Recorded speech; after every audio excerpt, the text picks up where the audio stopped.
What we gonna do right now is go back, way back. Shake, give me shake it right. Hey, come on, hey, come on, hey, come on, shake, come on, shake, come on, give me shake it right. Hey, big girls like Doodle Brown, fat girls like Doodle Brown. Fat girls, let me see you grind. Fat girls just doing their own thing right there with the fat thing, and the fat girls just shake them thighs. Fat girls don't make it count right. Excuse me. Baby. What's up? I thought you was gonna start hanging out with the big girls again. What is all this trash? But like that girl, hit the ground, hit it up, and you hear that sound. Fat girl just looking so sweet. Fat girl don't make it easy. Fat girl just shake it, don't speak. Big girl, let me see you do a thing. Let me see you touch the ground. Shake it up, back down. Top me and then the house. Work it, work it, work it, work it, work it, big girl, big girl, big girl, big girl, big girl, big girl, big girl, big girl, big girl, big girls like Doodle Brown. Fat girl keep going so quick. Fat girl just move the damn hip. Fat girl keep down, don't stop. Fat girl wanna see the pop. Shake it down, fat girl, shake it fast. Fat girl nigga wanna see that. Fat girl bounce like a pro. Fat girl go what you know. Fat girl shake till you rip through what? On the web that's hard part two. Look to the house, y'all know the game. Fat girl don't have no shame. Shake that back, bounce to the beat. Fat girl shake it, jiggle like me. St. Louis, back to the top. Like I like to do the ride. Work it, work it, work it, big girl, big girl, big girl, big girl, big girl, big girl, big girl, big girl, big girl, big girls like Doodle Brown. Hey, hey, more hey. Let me hear you say, hey, hey, more hey. Big girls like Doodle Brown. Shake, work, shake, work, shake, work, shake, work, shake, shake, work, shake, shake, work, shake, work, shake, work, shake, to the ground, to the ground, to the ground, to the ground. Now sick of this. Now I want to show y'all a real show with the big girls. Oh, fat girl, brought 3. Can't hang with 106 B. Fat girl, know that happen, no quit. Fat girl, run like you own it. Put your hands on your hips and grip it. Nothing new, I'm loose like it off the that. Fat girl, bring the crew to top the ground. If not, I'ma pull the babies down. Fat girl, bounce hot, stop tripping. If you do, get chicken and hot bitch. With a lot of rock, come to the night stage. I really shit, get the day in the world team. Bounce fat girl, show the boys a shot. Let me see if the fat or not. Don't put fat girl, y'all like it down. Let you out, let me see y'all do the rap.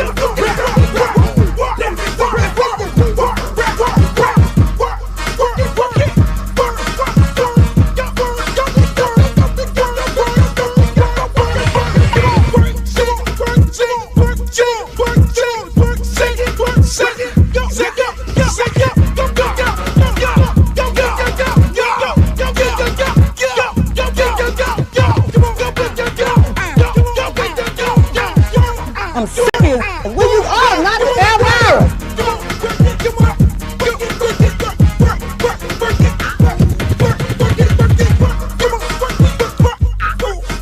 Oh, not the Britney Spears. Hey, how you doing?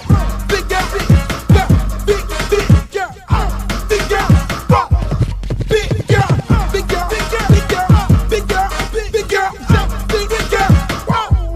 Oh, but ain't the little leprechaun. Girl, your wings are so up. You look a mess. All about the big girls. What about the big girls? Big girl, work it, work it, work. Big girl, work it, work it, work. Big girl, you done suck all the fat off your ass.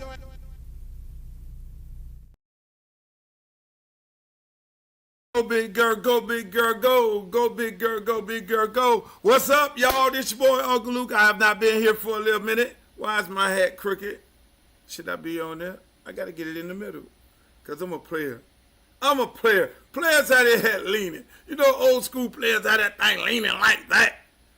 Old school players had that thing leaning like that. Yo, I am happy to be here on a Friday, ladies and gentlemen. Before we start, I need to know where y'all from. Put where you're from in the comments. I need to know where are you from in the comments. You got that? Where you from?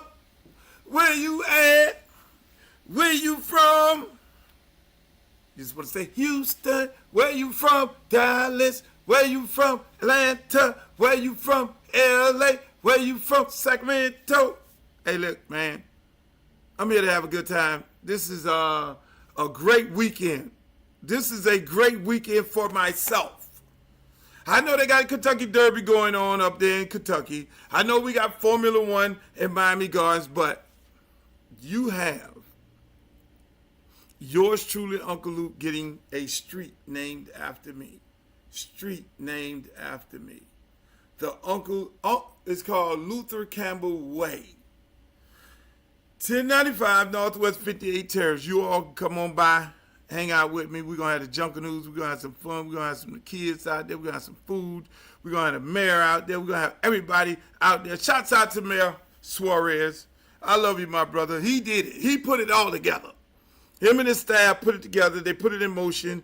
Christina King, our beautiful commissioner in the city of Miami, she then passed it on to my man, Keon Hardiman at the county. Keon Hardiman at the county and the county board and the city of Miami board. They voted unanimous that they want to see yours truly, Uncle Luke, to have a street named after me. It's called Luther Campbell Way. And all of y'all are invited tomorrow, 1095 Northwest 58 Terrace at 10 a.m. I know some of y'all people can't get up that early in the morning. But I'm here to tell you, if you can get up, come on out, hang out with your boy. You know, I'm going to have a special guest. Special guest is going to be Scarface. I was just chilling in the barbershop, minding my own business where I got to go at tonight because I need to have a fresh cut for this weekend. And me and some of the guys were in there. They were talking about the street naming, and one of the guys said, hey, man, boy, that'd be dope as hell if you can get Scarface to sing My Block. My Block. And so what I did was I got on the phone and I called my homeboy Scarface. I was like, Face, man, you know I got the street naming after me. Done deal. I already know what you calling for. Scott, what you need, boss? Man, hey, man, I don't need nothing. Just tell me the date, and I'm there. That's real friendship. I would come there, sing the song. I don't need nothing, boss. Just, I'm here. Tell me the date. Scarface flies in tonight. He going to check in the hotel. He going to be there early in the morning. And he going to sing My Block. That is the special guest. Then the Junkadoos, they say, hey, man, Uncle Luke is half Bahamian, half Jamaican. We got to do this thing the island way. We going to have Uncle Luke out there. Hey, we got to have the Junkadoos out there, too. So I got my homeboy Scarface performing. I got the Junkadoos out there. We got my man Reed Catering. He going to be cutting up the conch and all that. I got the kids from Liberty City Optimists coming out there. I got the kids from the school out there. The whole entire community. I got Commissioner Reggie from Miami Gardens. He coming out there. City of Miami, Dorothy Benjos, Mendigal. Everybody coming. And if you don't have an invite, you have an invite now. I got my girl Dara Cook flying down from New York. One of the greatest writers of ever in television. My boy Wendell Haskin coming down. My man Stan the Man coming down, who owns a record label, who got Sexy Red and all them on there. Man, this thing finna be good. I got Freaky Red, one of my ex-dancers. She coming there. What? This tomorrow, people. This tomorrow. Shouts out to Columbus, Ohio. This is tomorrow morning at 10 a.m. Y'all need to be there. It's going to be epic. It is going to be good. We're going to have us a good time, man. Luther Campbell Way. Boy, that just means so much, right? They asked me to do a speech. They say you got 2 minutes. I'm not really good at doing speech because I get a little emotional because things go to running through my mind, all the things that, you know, that you've been through when it's time for me to be unveiling stadiums in my name and parks in my name and things like that. Because it means so much, it has so much historical significance, and just the mere fact that I get to have my street named after me, the street that I grew up on, that all 5 of the brothers grew up in a 2-bedroom house with mommy and daddy in there, that is going to be on a whole nother freaking level. When I tell you that's going to be on a whole nother level, that's going to be a whole nother level. I don't know how many words I'm going to be able to get out, but hopefully I can get through it, which I'm pretty sure I can. I'm a big boy. I get up there and perform in front of 20, 30,000 people and light it up and light it up. Detroit, I'll be there May 24th. Yours truly, Uncle Luke. But that's what I'm saying, man. This is big. This is off the charts. Luther Campbell Way. You know, and when they were telling me, I'm real humble about things because automatically I'm like, nah, I don't need all that. And I was thinking about it, and I was thinking from the standpoint of, you know, when I'm gone, because we all are going to be gone, we're all going to leave. Thank God that we're here right now today to live our life, and that's what we do, live our life to the fullest, so we can leave a legacy, and hopefully I've left a legacy for generations after me, and that street name after me, people can go and they can go and they can say, you know, if they don't know, 40 years from now, I live on Luther Campbell Way, and who the hell is Luther Campbell? And obviously they can go to ChatGPT, or they can go to Wikipedia and find out who this guy is, or they can go and look and read some of the books that I put out to find out who. Hey, shouts out to my book. Where's my book at? My book is right up there. The Book of Luke, one of the books. And they can go and find out who this guy really was and what this guy really did. You know, and the things that this, and hopefully I can inspire some people. Hopefully some people will get inspired and say, I want to, you know, hey, look, I want to be better than him. I don't never want nobody to be like me. I want people to be better than me. I want people to look at what I do and elevate it to a whole nother level. I started hip hop in the South. I want you to start hip hop all over the world. You know what I'm saying? Be better. You know, hey, look, I found Pitbull, I found Trick Daddy, I found all these people, H-Town, you name it, 2 Live Crew came down here, Anquet, you name it, Tony Rock, Poison Clan, all these people. I want you to be better than that. So when they look at that sign, and say, Luther Campbell, who is that guy, Luther Campbell? That guy went to the Supreme Court. That guy is the one who created the parental advisory sticker that's on all records right now today. That guy who never left his community. He never got big and moved to L.A. He never got big and moved to New York. He stayed right here, and he inspired his community. He helped founded Liberty City Optimists, a program that's all over 30 years. He goes out there and coach high school football with the kids, helping them get college scholarships. He has NFL guys that's in the NFL, former guys in the league, guys who became multimillionaires. He inspired people like Pitbull and got them off the street and say, look, you got a gift, son. Same thing with Trick Daddy coming out of jail. You got a gift, son. That's what I want people to remember. Look at that. 305 people in the room. Wow. I just looked up at the camera and said 305. Now we're at 308. That's a different area code. You know, he inspired other people to be able to help guys get coaching jobs at the next level. You know what I'm saying? Help young men become multimillionaires and keep their money. You know, just fight the system by going to the Supreme Court for free speech. So I want people to look at that sign and just like, okay, who the fuck is this dude? Who is this dude, Luther Campbell and Luther Campbell Way? What does that mean? What did he do? You know, when I'm going, when they walking down the street today, tomorrow after it's unveiled, I want people to, and that's what everybody, all of us should inspire to be. We should inspire. What's up, Miss Campbell? Are you kidding me? You have to leave a legacy here, no matter what. My mom, my dad, my brothers, everybody, and all the people I know, my friends, they all left legacies in some shape, form, or fashion. So God gave me the gift to be able to get my name, and Mayor Suarez told his staff that this is something he wanted to do. You know, I'm humble. I'm grateful for it. I'm happy. You know, tomorrow at 10 o'clock, they're going to unveil it on my street, the house that I grew up in. And let me tell you, the house that I grew up in, you know what I did with that house? I didn't want nobody else to live in the house. I didn't want nobody else to live. I gave the house to my friend, Chico.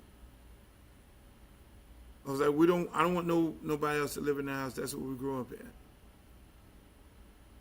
You and your family take the house, carry it on throughout the legacy of it. And that's what it's all about, people.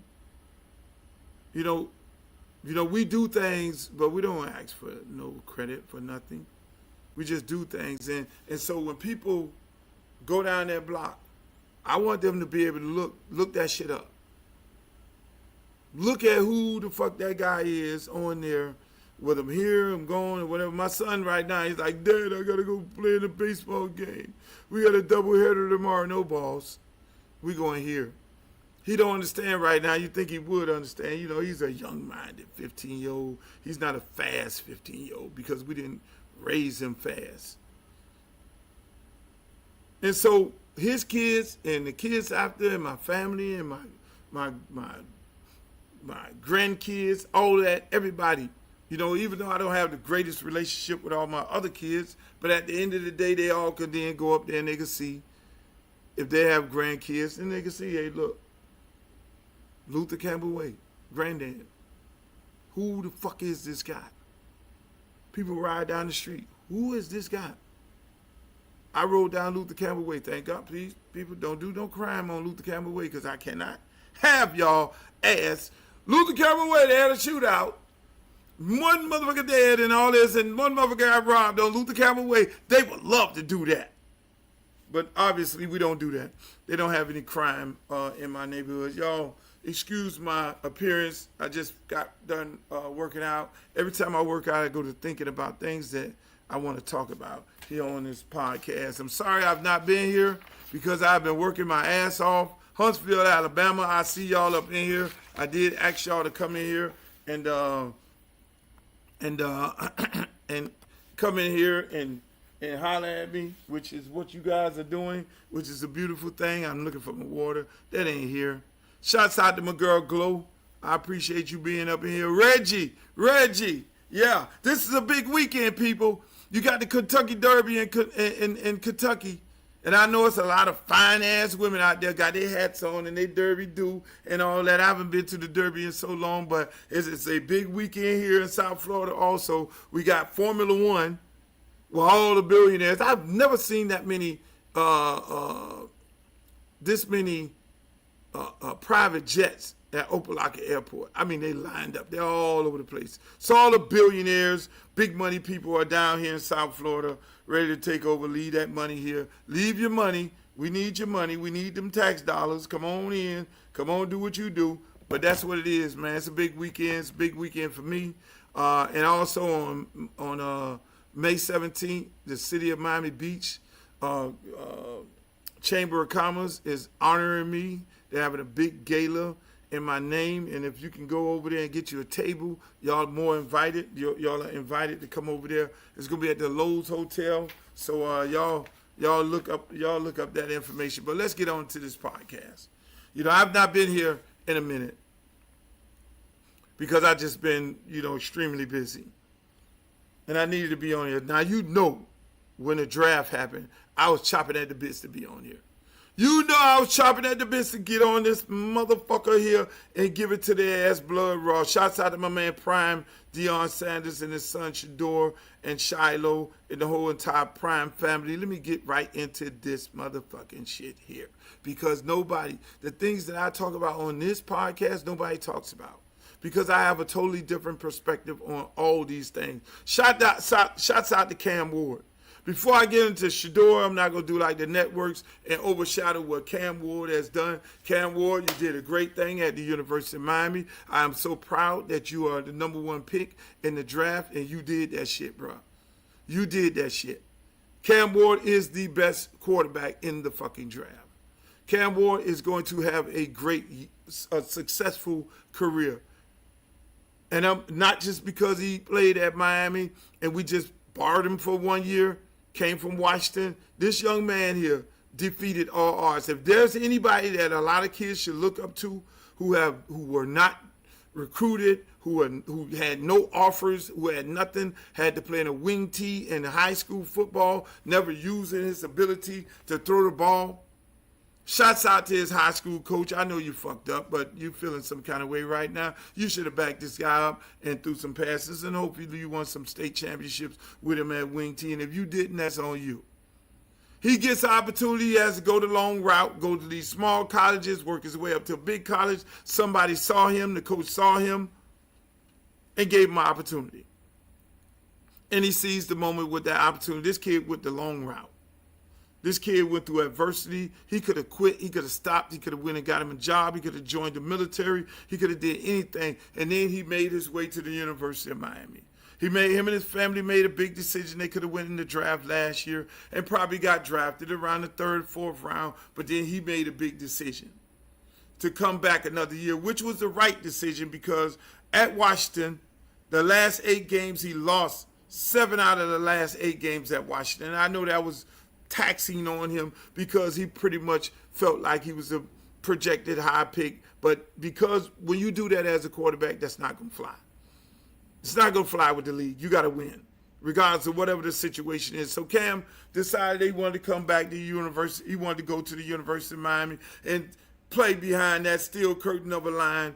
Shouts out to Mario Cristobal and Mirabal. Y'all do an excellent job coaching the offensive line.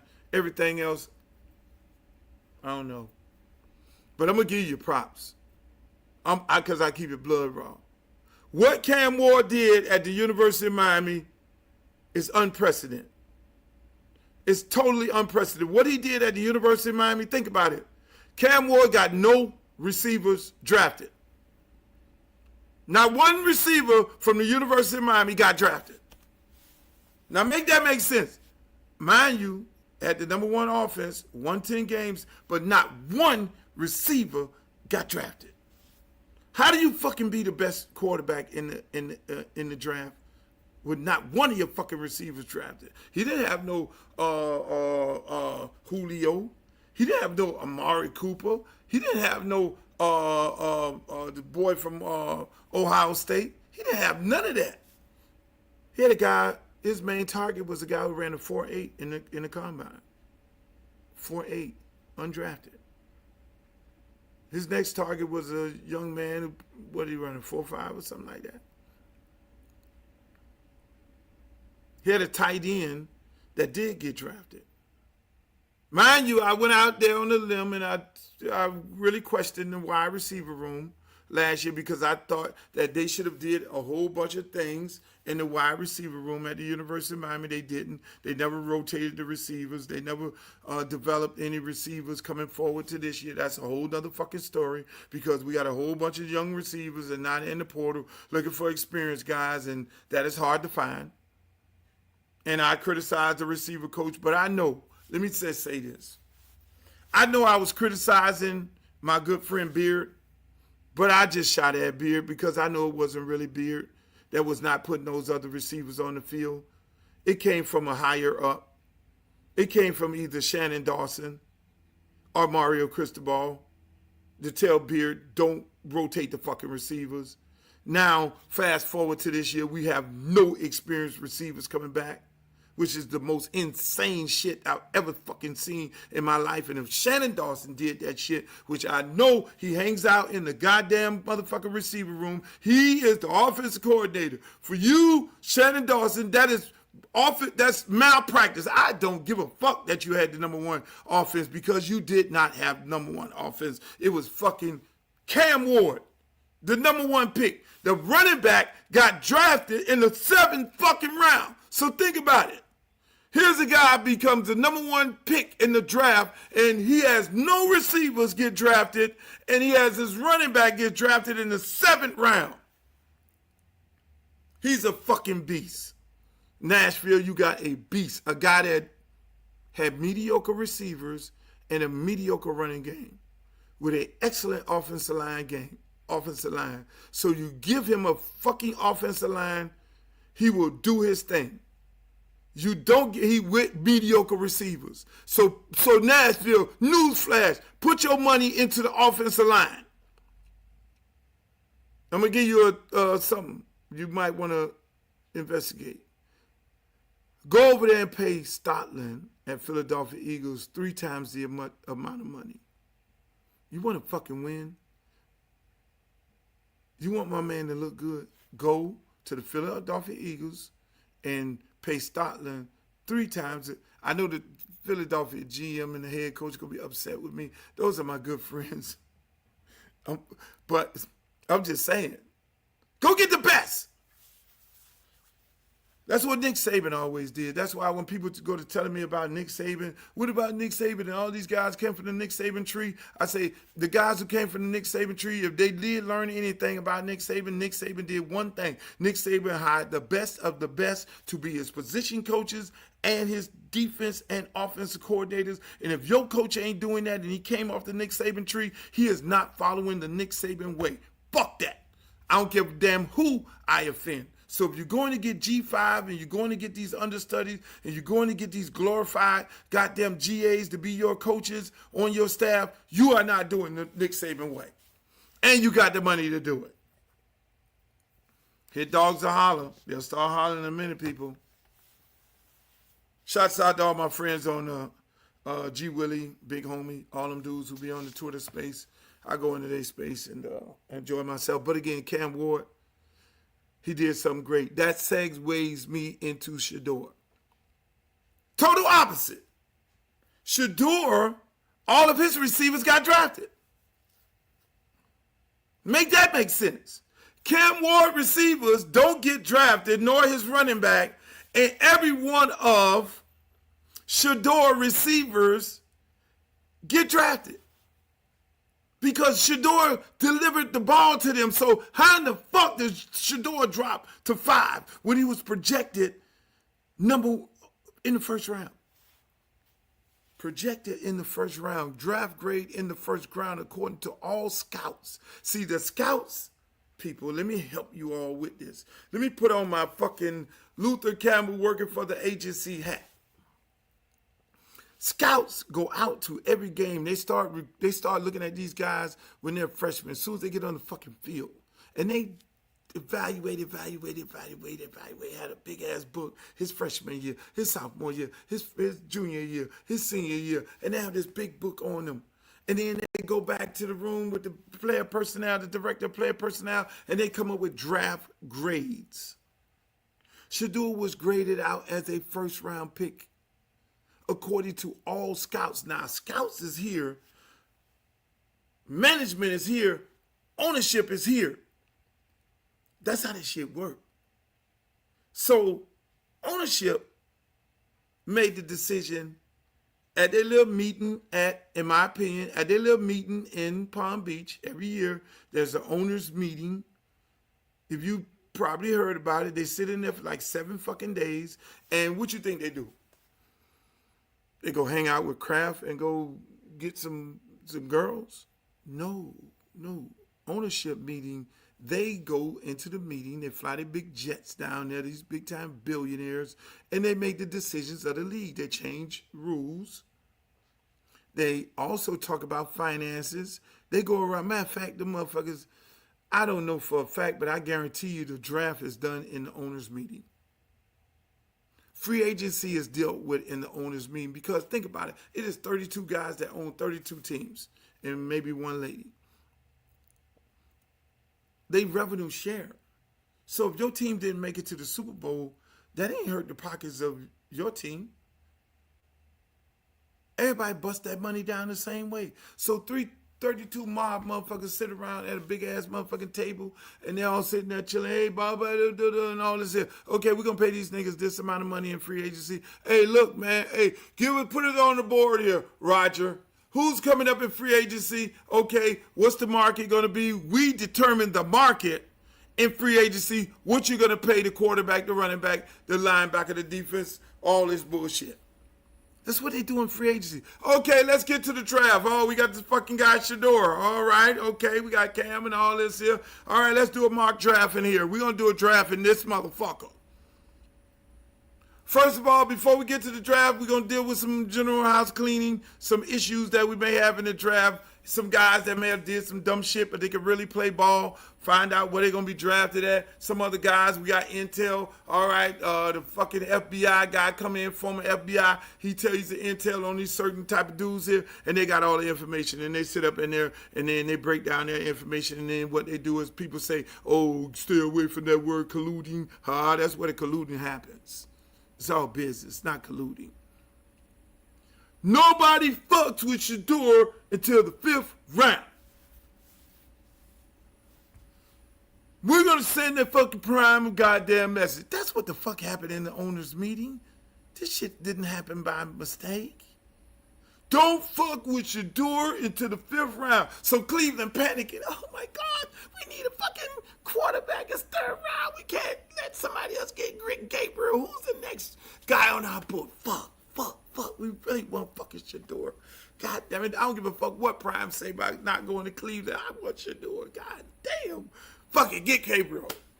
That's how that shit happened. Get Gabriel. We got to get Gabriel to save our ass because the fucking Dolphins might move up and get this motherfucking Shador because they got jelly brain quarterback that they dumbass paid, shouldn't have paid his ass last year, and he one hit away from fucking their season up again. So I know the fucking Dolphins is going to get a quarterback. I know the goddamn motherfucking Rams, not the Rams going to get one because they need somebody because they nervous. I know the goddamn, who these other motherfuckers is, Vegas.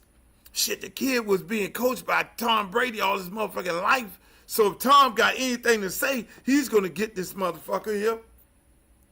So it's a mad dash in the 5th round because the owners said in the meeting, don't fuck with Shador to the 5th round. They ain't going to tell you this shit on the goddamn TV. Because they're all bought and paid for it. That's how that shit go. You think them 32 months, you think it's by coincidence? Everybody start calling up. Everybody start doing shit. Everybody started losing their fucking mind. Oh my God, we got to get the 5th round became the 1st round for Shador. Because they said don't touch him into the 5th round. We're going to send him a message and we're going to send any other motherfucker that act like him coming into our league and making the league about him a fucking message. We're going to send his daddy a message. We're going to send everybody a fucking message. That's why I was like, thank God Prime ain't take his child to that goddamn thing to be sitting in that room looking like Lamar Jackson.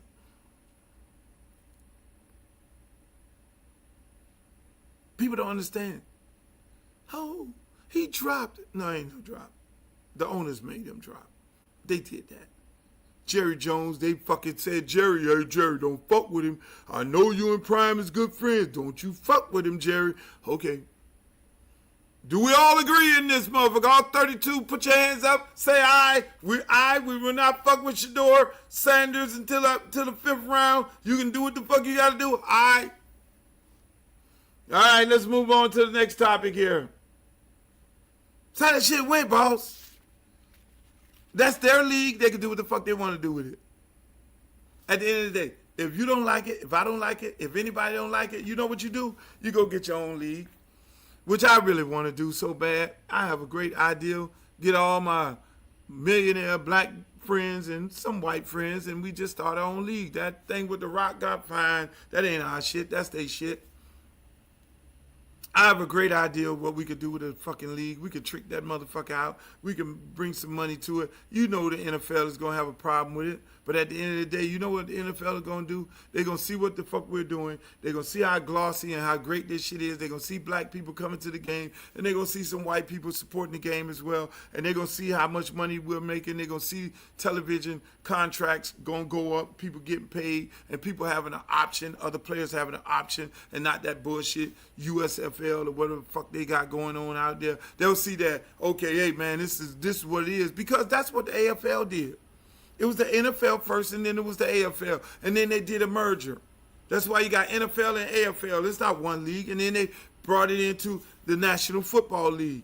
And if you do it the right way, if us black people do it, that's the only way black people going to get ownership. So Jay-Z and all y'all that they romancing y'all, they look at you, they giving you some money, but they don't want you to be a threat. You're a threat to them. Because if we all collectively get together, start our own fucking league, then they'll have to merge with us. It'll be AFL, the Nigga Football League, and the NFC. NFC, AFC, and the Nigga C. But that's how you got to do it. But a lot of people don't have balls. They sit up there wait to get a job at a network. They sit there wait for somebody to call their name or their number. Shouts out to my man LeBron James. Now, LeBron James is the kind of guy that'll do it. He's the kind of guy that'll do it. He said, fuck it. Michael Jordan could do this shit right now. Michael Jordan could start his own NFL. Michael Jordan, LeBron James, Jay-Z, me. Put me in there. We can start our own fucking NFL league right now. We can do it. We can start out with 8 teams. 8 teams. Bring the bands. Bring the music. Bring the lifestyle. Bring the motherfucking the goddamn the betting machines in there where you can go upstairs and bet all day on first downs and everything, like how we do it. Bring the entertainment.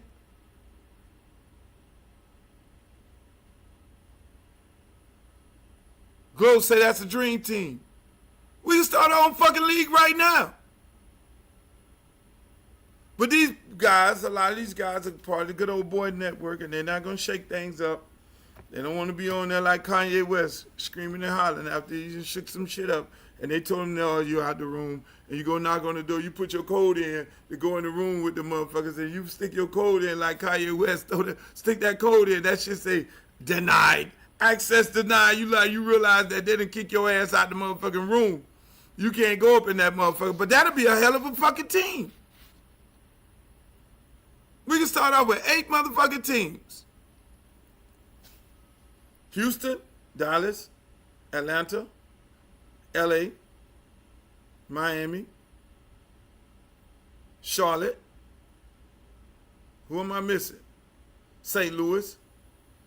Who am I missing? Who am I missing? What city am I missing? New Orleans. We can start off with 8 fucking teams. Rock that shit out. All you gotta do is go get FAMU band, change the color of your team. NYFL, National Negro Football League. That's how you gotta do it. 8 big markets, black people. Philly, we gotta have Philly. That shit will be something serious. And then we hopefully inspire HBCUs to get rid of their presidents who egotistical maniacs, and then we get that motherfucker jumping. And then we draft all our kids from HBCUs, and all the kids who want to play in that league go to the HBCUs. And now you've changed the fucking narrative. Chicago, yes. I'm about to go 10 cities. You got to go Chicago and Detroit. Hell yeah. Chicago and Detroit, what am I talking about? Got to do that. 10 fucking cities. That shit will be off the fucking chain. See, a mind is a terrible thing to waste. I have a mind. That's what I do. I market.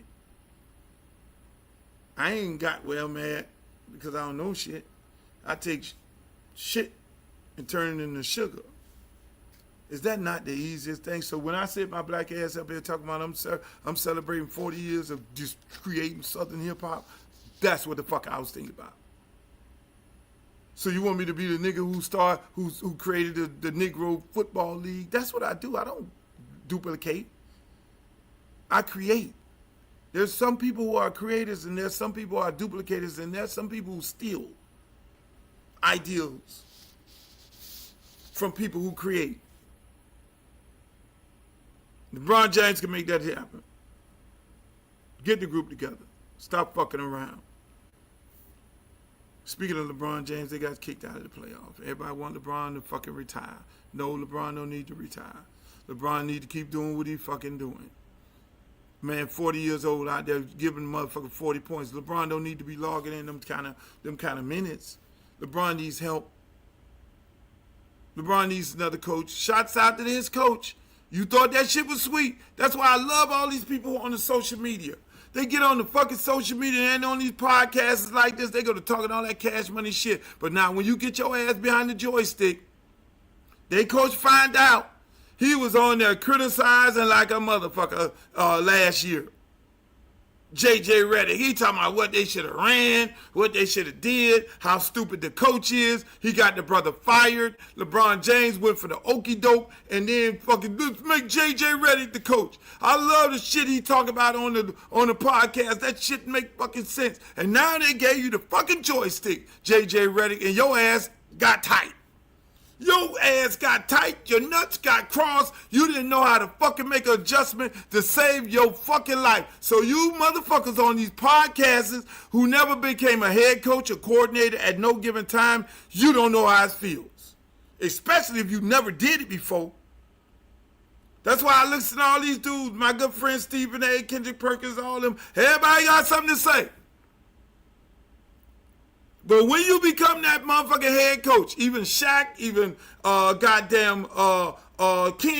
all the motherfuckers, Barkley, all them, you never was the fucking coach. You just played. But you can sit up there and be the goddamn Monday morning quarterback and talk that beautiful shit, because hindsight is 20/20. But when you in the heat of the moment and you got to make a play and the shit going down there, you got to make an adjustment. What the fuck am I going to do? And you got to look at that film and your asshole is tight and your nuts is crossed. Now you get in the game and you like this, J.J. Redick, I can't, man. I don't know what the fuck you do. This motherfucker coaching rings around your ass. And you sitting there stuck. You're stuck. You don't know what to fucking do. Because you came off a podcast, you came off a First Take and moseyed your ass out there and tried to coach the fucking game. Stop doing it. They took a motherfucker, the coach took a dude off the TV and made him the head coach. And he got out there and said, I don't want no parts of this shit no more. You commentators stay fucking commentators. And start having more respect for these goddamn coaches. Because I'm a head coach. Everybody sit in the stands, oh, they should be doing this, they should be doing this. How about this motherfucker who I'm coaching can't do that? How about we can't do that? How about I knew he can do it, but he can't do that? Everybody want to be a Monday morning quarterback. Everybody want to get on Twitter. Everybody go, oh, this is what he should do, then that's what that. I stopped questioning Eric Spoelstra a long time ago. I've been a coordinator for many years, head coach on the little league level. Then I became a head coach in college, not in college, but high school. Put many kids in college. First round draft picks, I've coached them. Super Bowl, Pro Bowlers, all that shit. It is different. You can sit on that TV, on this podcast, talk all the cash money shit, and that don't mean because you were a player that you can coach. No. That don't give you the right to sit up there and criticize. You can criticize and gaslight people. That don't mean you're a coach. That's why I only like listening to coaches. If I was the network, I would only put coaches on there to critique what other coaches were capable of doing and not these former fucking players. These former players don't know their ass from a hole in the ground. They know the game, yeah. They sound cute. They go, he should have did this. J.J. Redick should have did this. And then talk a bitch into hiring J.J. Redick. But when you get that joystick, shit just got real. And you just get beat by a mediocre team. They got fucking big man in there and ain't make no fucking adjustments because your ass get tight. Even my black ass, when I first started coaching, when I became a coordinator, there was a time in the game, I was like, your mouth get dry, and the team, you got a timeout, you can't even say shit to these motherfuckers. You like, oh shit, am I fucking choking? Give me some water, give me some water. You can't even get that shit out. But then you learn along the way. You ain't never been a coach on no fucking level and you gonna go mosey your ass over there to the fucking LA Lakers because you and LeBron done did a goddamn podcast and that shit sounded cute. I know LeBron sitting there like, oh, what the fuck I did. And I love LeBron. That's my guy. We do things together. Oh, what the fuck? You can't do that. Go get you a real fucking coach. The man got his nuts crossed. And I'm not, hey man, so it was outcoached. Moving right along, my man Diddy is having his trial today. Is that really Diddy hair? Is it like white like that? I keep seeing these clips. Is his hair white like that? Fuck. But whatever happens in the trial, hey, look, everybody has their day in court. And that's what it's all about, having your day in court. And they said Diddy rejected a plea deal. I'm pretty sure the government tried to get a man some bullshit deal. The man said, nah, fuck that. I'm going to have my day in court, which is, what everybody has to do. That's why everybody's innocent until proven guilty. A lot of people have a tendency of getting on here talking all this shit about, hey, look, this is what it is and all that. Look. A man is innocent until proven guilty. He got to be proven guilty. So he have his day in court that's coming up real soon. That'll be taking over the fucking headlines. I'm pretty sure that's what's going to be happening. Hey, man. This guy, Giannis, nicest guy in the world.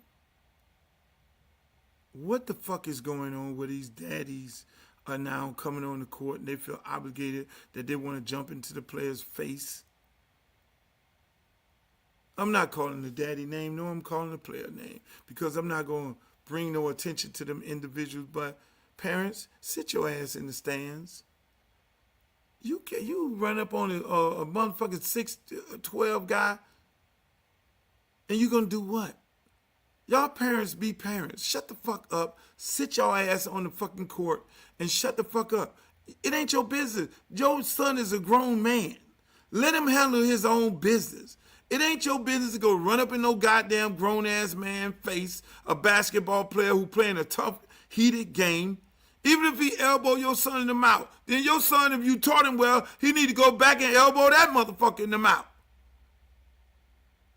You don't go run out there trying to fight nobody. And some of these other dads who kids out there doing crazy shit on the court. Stop being fan dad. And be dad. If your son is a repeated offender or doing dumb shit that's costing him money and causing shame to his name, be a fucking dad.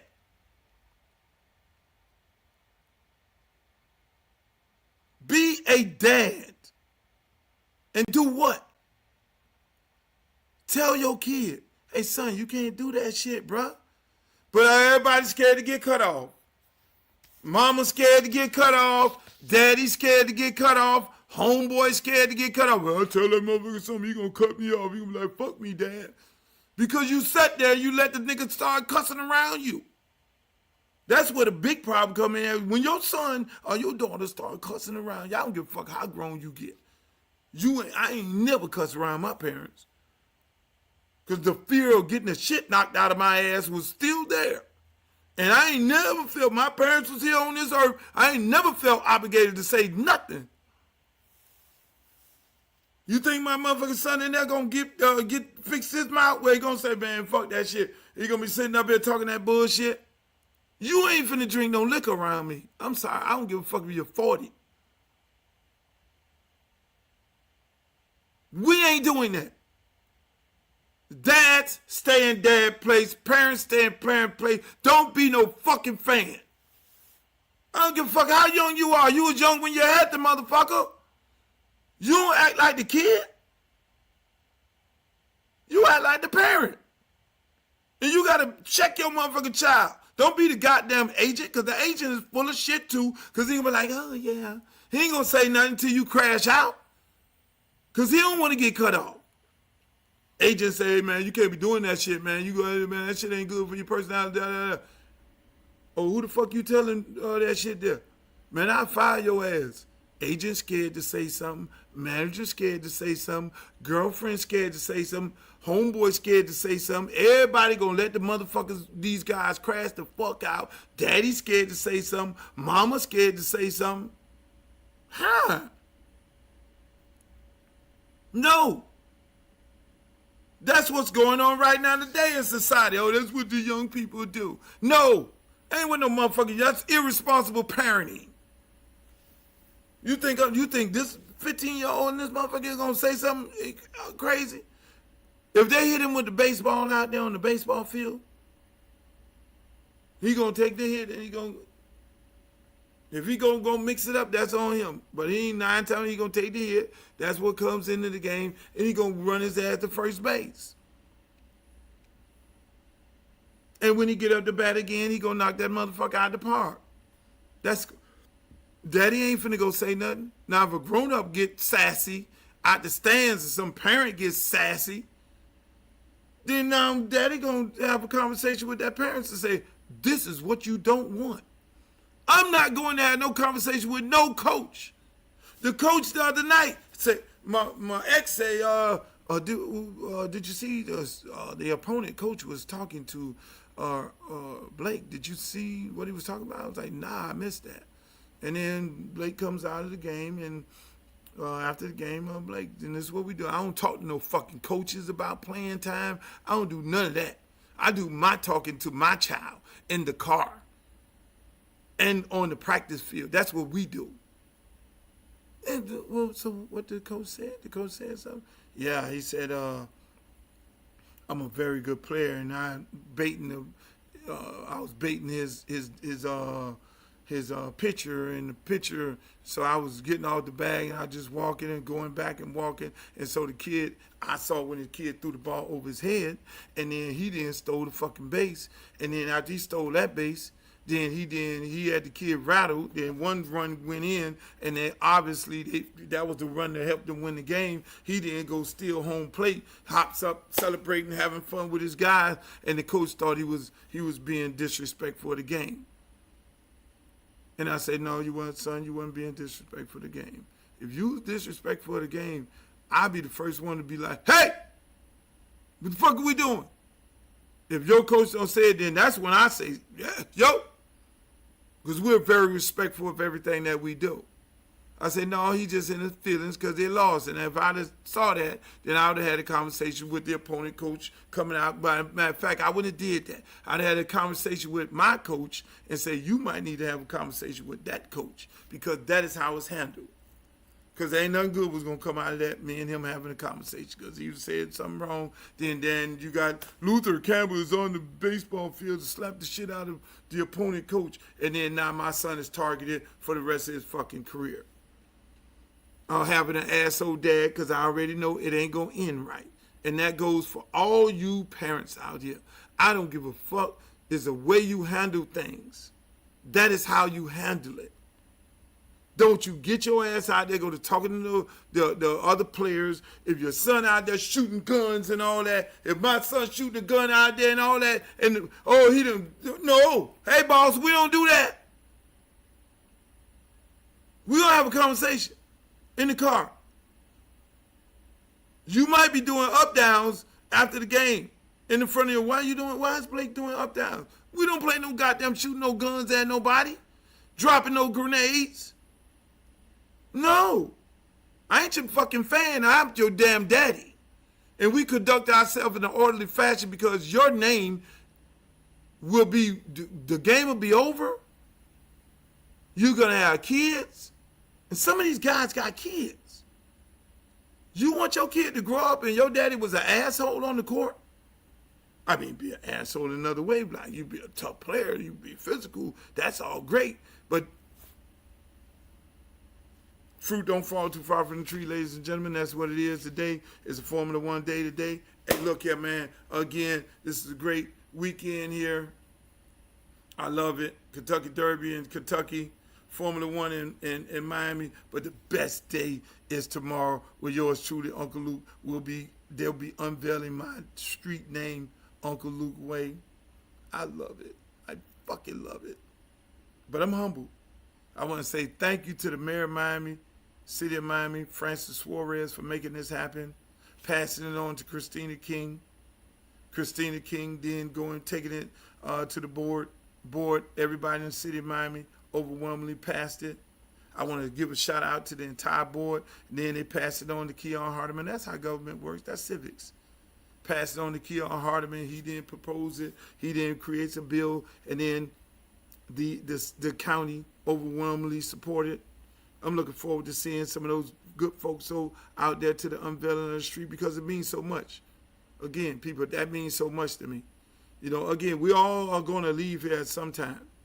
And I just hope that the things that I've did in my community as well as this country, whether it was fighting for free speech, whether it was starting Southern hip hop, whether it was discovering Pitbull, Trick Daddy, all these different artists, H-Town, inspiring a culture of people to wanting to own and operate their own record company, making the music industry change, creating the parental advisory sticker. I'm just so happy that I was able to do these things here, starting my youth football program, Liberty City Optimists, along with Sam Johnson. I remember he came to me and said, man, sponsor my baseball team. I say, well, if I sponsor your baseball team, I want to start football. And we're going to do this together. And shouts out to all my friends who went to Beach High with me, who I got to come out there the first day and coach. And 35 years later, we're still serving the community. We still have over 1,000 kids on a year-round basis at our program, Liberty City Optimists. We was able to renovate the whole 28-acre park, football stadium in my name, youth center in Sam's name, pool in Miller Dawkins' name and his wife. It's a beautiful thing, Kerry Meek Center. I mean, I want people to go down my street and when they look at that sign and they go on Wikipedia, they see these things.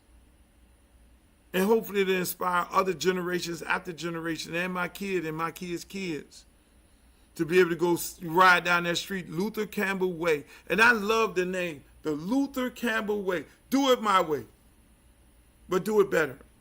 It's my way. I did the shit my way. Like that song. Who was it? Frank Sinatra? And I did it my way. Y'all didn't know I could sing, huh? The Luther Campbell Way. And I just want people, if you're around tomorrow morning, 10 a.m., come on out there. Come celebrate with us. The address is 1095 Northwest 58 Terrace. I'm so proud and I'm so happy and I'm so humble. I'm so humble because I know it's not about me. It's bigger than me. It's about inspiring others. It's about being an inspiration to others. And everybody that's looking at this broadcast, you should inspire to be an inspiration to others no matter what you do. I was a kid walking down that street, but that sign is going up. And I walked down that street. I didn't know what the hell was going to happen with my life. I'm kicking cans. I'm hustling bottles. I'm working at the goddamn, at the beauty salon, sweeping up hair and shit. At the barbershop, I'm hustling. I know I had that hustle in me. I didn't go and, help out and, get in, selling frozen cups. I had a goddamn Pac-Man game in my laundry room. And then I went on to DJing with the ghetto style DJs, going from there, storing all the shit in the warehouse. Then starting a little record company. In my mom's wash house, a record company. First record, Throw the Dick. Out that fucking house, we're on that street. I ain't know I was getting ready to go to no fucking Supreme Court. We just doing shit on our own. So that little guy that came out of the house, 5 brothers, mom and dad in there, in 2-bedroom on that block. Getting up early in the morning, playing tackle football before we got bused to Miami Beach, where we had to be off the beach at 6 o'clock. Off South Beach, the one y'all love and dear, and y'all come down there, I'm going to South Beach. That motherfucker was racist than a motherfucker. Going over there to play organized sports because we didn't have no organized sports in my community. But that's what inspired me. Whenever I got enough money over my lunch money, there would be no other kid hopping on no fucking bus going to South Beach, someplace they did not want you to be at, and then doing what? That's how I started the youth program. I just want people to be inspired by it. Got started fucking Southern hip hop. I want no goddamn Southern hip hop. I want them rappers coming down here. First got to bring rappers down to Miami. That's what we did. Tiny Head was the first, and I came after him. Tiny Head went on to the church, and we continued doing it, and that's how I linked it up with the 2 Live Crew. Fuck it. Let's do some music. And here we are today, still selling out concerts. God has been good to me. God has been really good to me, and I am so happy that the good folks in the mayor office and everybody who's involved was able to, to think about me like that. Fucking Rock and Roll Hall of Fame don't think about me. They put all kind of other motherfuckers in there before they put me in there. So that's cool. Me and the 2 Live Crew, even though we've changed the way this business and changed, we're life-changing people. The way the business was changed and the way inspired others, motherfuckers still doing booty-shaking dances right now today. They calling it twerking. You tell me that don't get you in the Rock and Roll Hall of Fame? Going to the Supreme Court for free speech and music, that don't get you to the Rock and Roll Hall of Fame. Selling millions and millions of copies of records, that don't get you to the Rock and Roll Hall of Fame. Being an inspiration, being a career-driven motherfucker, but I know you gotta be a part of the Good Old Boy Network. You gotta go in that room where Kanye West got kicked out, and you gotta be able to hit them codes, and they gotta be able to let you in. That's what the fuck they don't do. So I love it, ladies and gentlemen. It is what it is. We still got more things, and I love my fans, and I love everybody who are so supportive and who have always been so supportive of me and the things that I've done throughout my career. And the people who are surrounded, it ain't about me. It's about them because they do the work. Everybody do the work. All the people who've been on, all my staff, the ladies who run the youth program, I don't even have to go over there. And they run it like it's theirs. All the people who've been around me forever, who worked at my record companies, who worked in my management, all my agents and all that, ain't about me. I'm just a figurehead. So I leave y'all with that, ladies and gentlemen. Again, reach one, teach one. That's what it's all about. Leave your own legacy. I love you all. See you later. Peace. Make the booty go, make the booty go, make the booty go, make the booty go, make the booty go, make the booty go, pop, pop, make the booty go, pop, pop. I need some bad girls. I'm gonna let y'all hear my new song. I need some bad girls. Come on, baby. Come on, right here. You and you. Come on with that, your fine ass.